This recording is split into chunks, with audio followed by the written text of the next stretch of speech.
have to protect him.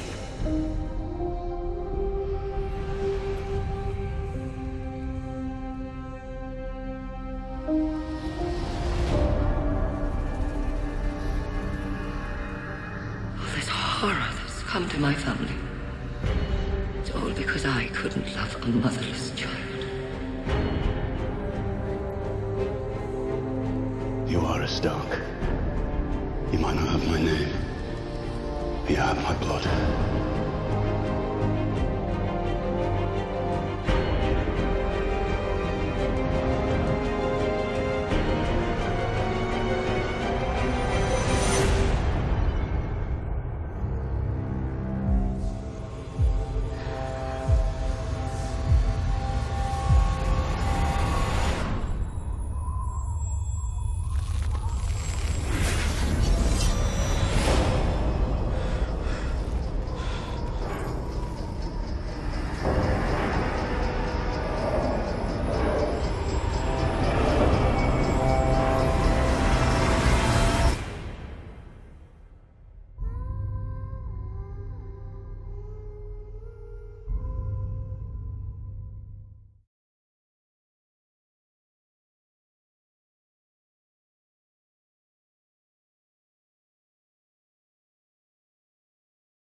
You have to protect him.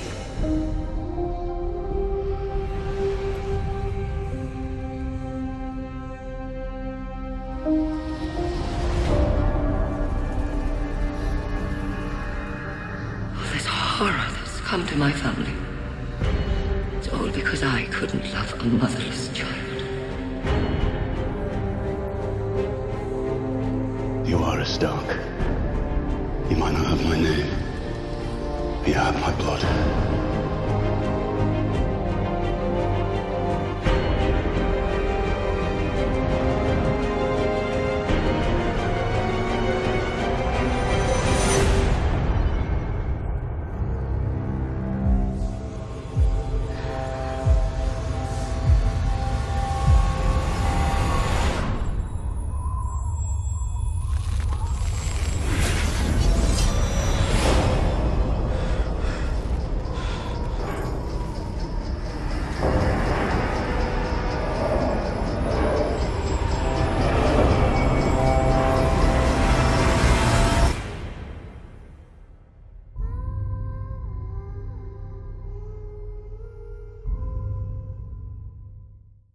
Hey everybody, it's Charlie. We got our first official Game of Thrones Season 8 teaser trailer and an official release date, which is way earlier than I expected, so we gotta break it down. There's a new round of that Song of Ice and Fire book giveaway going on too. All you have to do to enter is be a subscriber and leave your favorite moment from the trailer on the video. The big thing going on here, mostly a lot of imagery. I don't know if any of these scenes actually happen during the episodes, but they will probably visit the crypts sometime in the first couple of episodes. But obviously, most of that first scene is them arriving like Robert Baratheon arrived in the pilot episode.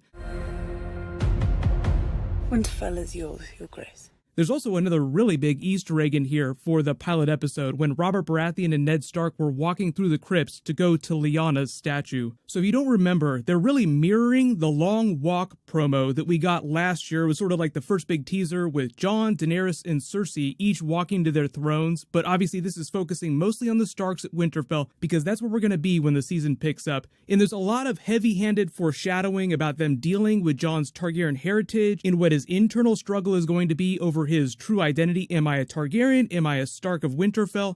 So Jon walks past his mother, Lyanna Stark, and the feather floats down. It's a tropical bird feather. The big Easter egg is this is the feather that Robert Baratheon brought to her tomb when he arrived and they went down to visit. That was the whole reason for them going to the crypts. That was actually kind of a funny scene when you think about it in retrospect, because they arrived, had the formal introduction, and then he basically told Cersei to screw off because he was going to the crypts before he did anything else to visit his long-lost love who had died. But remember, at this point, we didn't know anything about the truth of Robert's rebellion and Rhaegar Targaryen and Lyanna Stark. So they're walking through the crypts, and he puts a tropical bird feather, like he's basically leaving something special for the woman that he loved. Then later, Dan and Dave had a special quote about trying to bring that moment back, bring the feather back. They said, the last time we saw the statue of Lyanna was in the pilot episode. King Robert Baratheon laid this exotic tropical bird feather in her hand, and we were preparing for the scene. We thought with Sansa that the feather's probably still there. People haven't been going down there and cleaning up much. Certainly after Ramsay destroyed Winterfell, there hasn't been any kind of janitorial crew going down and vacuuming. So they just thought that it would be a really cool Easter egg for the pilot episode in that original moment, that the feather is still there all the way since the beginning of the show. And now they're bringing it back because they're finally paying off Jon's Targaryen heritage that Lyanna Stark is his mother. So even though it's a really cool Easter egg for the pilot, it's actually a much bigger Easter egg for everything that's going on in general. But as Jon walks past his mother's monument, you hear the Lyanna Stark voiceover, promise me you have to protect him, the promise that she extracted from Ned Stark when he was born. He pauses and turns around like he hears something, as if he's hearing her through time and space. Like, obviously, Bran can do that for real, but we don't know the circumstances of how Samwell and Bran are going to reveal that information to him. But him turning around here is just them foreshadowing him finding out about his true heritage. Sansa walks past Catelyn Stark's statue, and there's this line of dialogue, if you don't remember when she gave this speech. This is from her conversation with Talisa in Season 3, Episode 2, Dark Wings, Dark Words, when she's talking about her children and how badly she regrets treating Jon Snow like crap his whole life. She talks about all the horror that's come to her family, the War of the Five Kings, the death of Ned Stark, Bran getting pushed out the window, Theon sacking Winterfell, like basically the worst possible things imaginable happening to all of her children, least to say Sansa, who was stuck in King's Landing at the mercy of Joffrey and the Lannisters. So this is mostly a speech teeing up Ned Stark's speech that we get a little bit later in the teaser, where she's basically saying that I should have loved him more, like he's part of our family even though he might be a bastard. Because remember, she had no idea of his true heritage. You see Arya finally walking through the crypts while this Catelyn Stark voiceover talking about Jon Snow is happening, and it really becomes more of them foreshadowing the other Stark children learning Jon's true heritage and how it's going to affect their familial relationship as Starks. Is he going to be a Stark of Winterfell? Are they going to treat him like a Targaryen? I've already done a couple videos talking about Arya Stark during Season 8 and her history with Jon Snow. He's one of the few other Stark children that she was close to growing up, so their reunion is obviously going to be a really big moment. So of all the Starks, I think that she'll probably be the least affected by this big knowledge bomb that Bran's going to drop on them. But then they cut to Jon walking past Ned Stark's statue, and it's the speech that Ned gave him before he rode off to the wall in Season 1, Episode 2. You might not have my name, but you're a Stark. You have my blood, which is technically true. The next time we meet, we'll talk about your mother. So technically, if he comes back to the crypts of Winterfell, they will probably be talking about Lyanna Stark after he finds out. So they will find a roundabout way to pay off that moment. Even though technically Ned Stark is dead, he'll be standing near his statue in the crypts. But the way they cut the speech as they're all coming together is really paying more reference to the Lone Wolf Dies, the Pack Survives speech that we got for all the Season 7 teasers. Like, even though we had all that Arya-Sansa drama during Season 7, that was mostly meant to catalyze them. Lone Wolf Dies, Pack Survives. So that was kind of the thing they were trying to pay off with their arc, and obviously that's still very important this season, only now it's more focused on Jon Snow, his heritage, in the fact that they all might die. So that's sort of the way they end the teaser. This really WTF reaction where they turn around as if they're seeing visions of their death, like all of their statues in the crypts. So even though we have lots of death predictions to talk about, I'm sure I'll do a video about that sometime before the season starts. This is just HBO raising the question, like we all might die, because just as they turn around, the winds of winter blow out Jon's torch, and then the ice starts to cover the tropical bird feather that was on Lyanna Stark's statue.